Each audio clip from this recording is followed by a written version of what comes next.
Toxic cinema మీద గ్లిమ్సు, teaser, trailer రిలీజ్‌కి ముందే జనాల్లో విపరీతమైనటువంటి అంచనాలు ఉన్నాయి. 'యాష్' కూడా 4 ఏళ్ళు తీసుకున్నాడు కదా! అవి పెరిగిపోయాయి. 'కేజీఎఫ్ 2' తర్వాత 'యాష్' చేస్తున్న సినిమా కావడం 4 ఏళ్ల గ్యాప్‌తో, అలాగే 'రామాయణ' సినిమాలో 'యాష్' రావణుడి పాత్ర పోషిస్తూ ఉండడం వల్ల ఈ ప్రాజెక్ట్ మీద దేశవ్యాప్తంగా ఒక రకంగా భారీ హైప్ క్రియేట్ అయింది.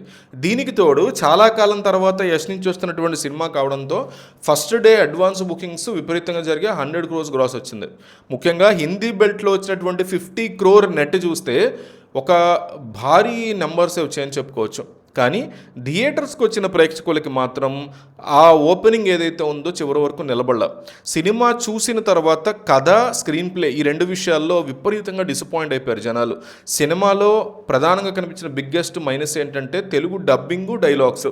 సాధారణంగా వాడుక భాషలో ఉండాల్సినటువంటి సంభాషణను పక్కన పెట్టి ఎక్కడా లేని ఒక గ్రాంధిక భాషని బలవంతంగా ఇరికించడం మైనస్ అయిపోయింది. ఏదో పాతకాలపు పౌరాణిక నాటకం చూస్తున్నటువంటి ఫీలింగ్ కలిగించేలాగా మాటలు రాశారు. ఇది బిగ్గెస్ట్ మైనస్. 'కేజీఎఫ్'లో కొన్ని చోట్ల తల్లి సెంటిమెంటు, పవర్ఫుల్ డైలాగ్ డెలివరీ ఇవన్నీ బాగుంటాయి యష్వి. కానీ అదే మేనరిజంని ఈ సినిమాలో చాలా సాధారణ సన్నివేశాల్లో కూడా బలవంతంగా రుద్ది అట్లా ఇరికిచ్చేశారనమాట. హీరో సాధారణంగా మాట్లాడే సందర్భంలో కూడా అదే గంభీరమైనటువంటి బేస్ వాయిస్ చేసుకుని ఆ సన్నివేశాల్లో ఉండేటువంటి సహజత్వం పోయింది. సినిమాలో ఉండేటువంటి వరల్డ్ బిల్డింగ్ వ్యవహారం అసలు ఏమాత్రం అర్థం కాకుండా తయారైంది. ఒక కల్పిత ప్రపంచాన్ని సృష్టించి కథ చెప్పాలి అనుకున్నప్పుడు అందులోని పాత్రల యొక్క ప్రవర్తన, నేపథ్యం ఇవి ఈ ప్రేక్షకుడికి కనెక్ట్ అవ్వాలి. కానీ ఇక్కడ ఎవరు ఎందుకు వస్తున్నారో, ఎందుకు చనిపోతున్నారో, అసలు ఆ గ్యాంగ్ వార్స్ ఏంటి, దాని వెనకాల ఉన్నటువంటి కథ ఏంటి అనేది క్లారిటీ ఉండదు. కథతో ఏమాత్రం సంబంధం లేనటువంటి మనుషులు హఠాత్తుగా రావడం, మాయమైపోవడం వల్ల చూసేవాళ్ళకి విసుకొస్తుంది. ఎందుకు వచ్చాడరా, ఎందుకు వెళ్ళిపోయాడరా అనే ఫీలింగ్. ఎన్నిసార్లు చూసినా కూడా చాలా గందరగోళంగా అనిపించేలాగా ఈ స్క్రీన్ ప్లే నడుస్తుంది తప్ప ఒక సరైన గ్రిప్ కనిపించదు స్క్రీన్ ప్లే మీద. డైరెక్షన్ విషయానికి వస్తే గీతా మోహన్ దాస్ది, ఆమె తీసుకున్న నిర్ణయాలు కూడా పెద్దగా కలిసి రాల. డైరెక్టర్గా ఉన్నటువంటి గీతూ మోహన్ దాస్కి పూర్తి స్థాయి భారీ కమర్షియల్ సినిమా తీసినటువంటి ఎక్స్పీరియన్స్ బేసిక్ కూడా లేదు. ఆమె గత సినిమాలు వేరే డిఫరెంట్ లెవెల్లో ఉంటాయి. సో ఇలాంటి కథని డీల్ చేసినప్పుడు పూర్తిగా డైరెక్టర్ యొక్క ఆలోచనలకు వీళ్ళు వదిలేయాల్సింది. అలా కాకుండా హీరో కూడా స్క్రిప్టు, డైరెక్షను ఇలాంటి వాటిల్లో అతిగా జోక్యం చేసుకోవడం వల్ల సినిమా తన అసలు రూపాన్ని కోల్పోయిందని అనిపించింది నాకు. కథని బెటర్ చేయాలనే ఉద్దేశంతో హీరోలు వేలు పెట్టినప్పుడు కొన్నిసార్లు అద్భుతాలు జరగవచ్చు, కానీ రేర్ కేసెస్లో ఎక్కువ సందర్భాల్లో అది మిస్ఫైర్ అయినటువంటి వ్యవహారమే ఉంటుంది. ఈ సినిమా విషయంలో అదే జరిగింది అనిపిస్తుంది నాకు. ఈ సినిమాకి రిపీటెడ్ వాల్యూ 0.